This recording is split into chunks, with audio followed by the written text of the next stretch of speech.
मेरे नबी का एक मेहमान आ गया मस्जिद के अंदर। मस्जिद का मेहमान नबी पाक का मेहमान। मेरे नबी फरमान लगे मेरे सहाबा ये अल्लाह के घर का मेहमान है कोई तुहाडे जिन्हों अपने घर ले जाए, घर जाके दी खिदमत करे, इन्हों खाना खिलाए। नोट रखना कि अल्लाह की रजा किवें हासिल होंदी है। सहाबा ने किवें अल्लाह नूं राजी कीता, अपने घर सहाबी के लै गए जी मैनू मेहमान दे दो। घर गया, बीवी ने कहा कि मेहमान आ रहे हैं इहदे लई खाना। ते घर वाली कहने लगी ए नबी दे यार अल्लाह वाले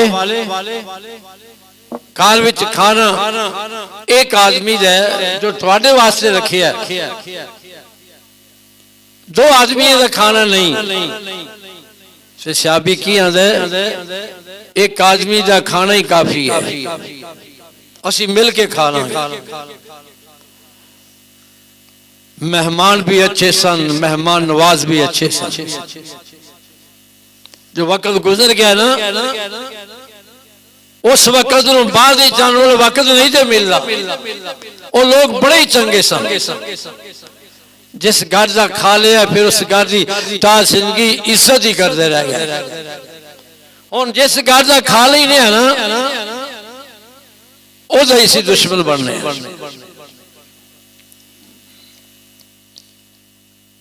खाना रख दिता अपनी बीवी नूं कहन लगे दीवा जिहड़ा है ना बत्ती ये बंद कर देनी। बत्ती बंद कर दी। मेहमान खाना खान लगी है ते मेहमान की आंदा है ए मेजबान अल्लाह वाले मैं अकेला नहीं खाना, नाल तू भी मेरे नाल मिल के खा। मिल के खाना खिलाना खाना अल्लाह की इहदे च बड़ी रजा है। अल्लाह बड़ा ही खुश होंदा। हज़रत इब्राहिम अलैहिस्सलाम बंदे तलाश करके ले सन। खाना तैयार होने वाला है तो बाहर निकल जाते।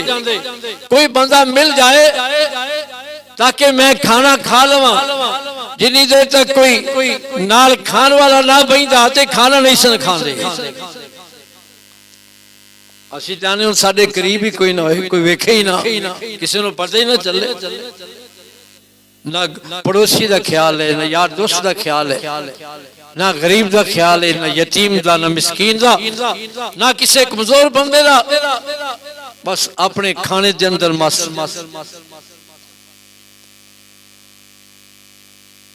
मेहमान खान लग जांदा।